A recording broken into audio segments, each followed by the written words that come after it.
Right, with the latest Manchester United news, now we'll be talking about what's really going on with the latest on the investment into Manchester United, what has gone on, an interesting story on a consortium based in the UAE, Sir Jim Ratcliffe being potentially forced to sell his shares by the Glazers, as well as an update that's coming from Rob Dawson from ESPN as well. So let's get into it now. Obviously, we've seen all the tweet where it started off with Turkey Al Sheikh saying about a new potential investor coming into Manchester United. Then he obviously put the tweet out yesterday saying that, or more or less backtracking on what his statement was, saying that, listen, it's not guaranteed to happen, but he hopes that it does go through as a fan. Now, yesterday we've also had a consortium based in the UAE is considering making an offer to the Glazer family, who would demand in excess of £5 billion to sell United, and have already been approached by some ex-United players about coming on board as ambassadors.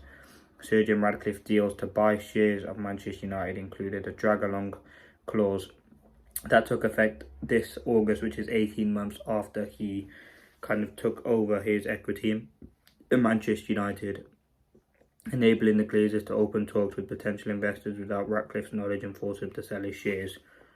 Rob Dawson has also said, like, look out for the consortium in the UAE. So this is what he said. However, as Chris Wheeler, there has been no contact with Manchester United majority owners about this potential takeover, and this picture is very different from the one painted about by Al Sheikh across social media.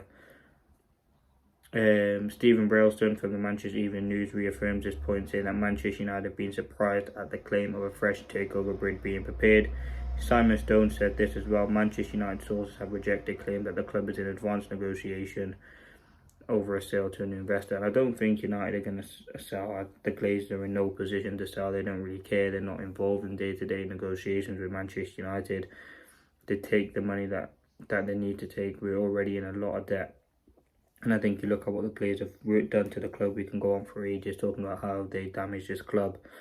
However, there's always been that glimmer of hope that United will eventually sell the club, and obviously now with Sir Jim Ratcliffe having shares in Manchester United, which he bought, taking over majority of footballing decisions as well at Manchester United, there's only one way this kind of needs to go. We need to go to the Glazers selling Manchester United now. Obviously, Ruben Amorim has no part to play in this, but he has been someone who is backed by the hierarchy at Manchester United, mainly Sir Jim Ratcliffe, who appointed him.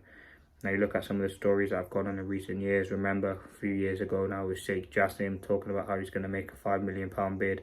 Nothing ever came from that, so will anything happen there? We'll have to wait and see, but I don't think that's going to come into fruition. Then we talked about Thomas Zillikus, who again has come back into the fray, talking about how he's going to invest into Manchester United.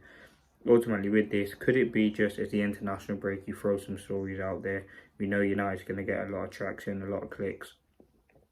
But ultimately, I think investment is something that's needed. I think Sir Jim Ratcliffe, yes, I agree with some of the decisions that he's doing at United, but I think we need a long-term investor, someone who's going to be able to change the club.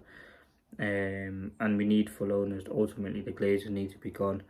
I think if you look at the news at the moment, there's been a lot of things covering United on that takeover, and I think right now it's shocked Manchester United. It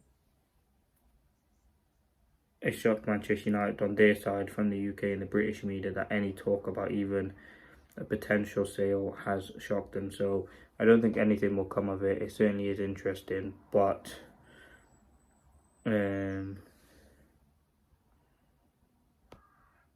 yeah, nothing really about a takeover. Obviously,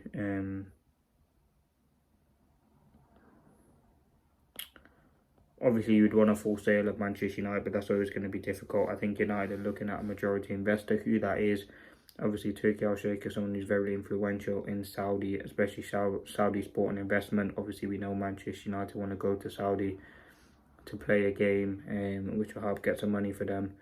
But ultimately, this has really come out of nowhere. I mean, a tweet from Turkey Al Sheikh talking about how he's heard about a new potential investor, and he's someone who's going to be pretty well sourced. He's a pretty influential figure as well, so he's going to be someone who knows a great deal about what's going on, but I don't think anything will kind of come from it. But that is kind of the latest what's going on the investment. United kind of just be on the lookout for something coming in from Saudi. There's nothing concrete though at the moment. Obviously, reportedly a consortium, which is going to be backed by ex-players, which will come from the UAE, will take over from Manchester United. But again, we've already got excited before talking about Sheikh Jassim and all of that Saudi stuff, all of that Qatari stuff. But now that the Saudi stuff very well could be true now.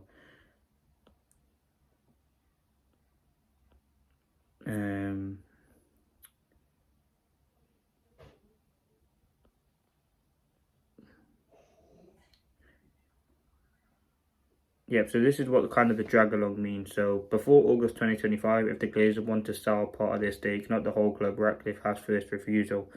This means he gets a chance to match the offer and buy those shares before they're sold to anyone, which protects Ineos from being diluted or blindsided by new minority investors. After August 2025, which obviously what we're in now, is the Glazers' first refusal protection expires. If the Glazers decide to sell 100% of the club, they can accept any offer they like, even from a new bidder. Invoke the drag-along clause, which forces Ratcliffe to sell his stake at the same price. Ratcliffe cannot block the sale or demand to match it.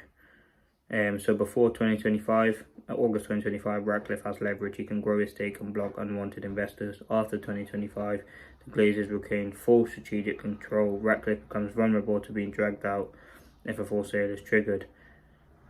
So it makes sense. Obviously, I think the Glazers behind Ratcliffe's back will potentially be looking for investors and looking at ways to sell the club. But I don't think there's anything coming from the Saudi side. But yeah, the takeover stuff is, I don't think anything's going to happen with it really, but it certainly is something to talk about. I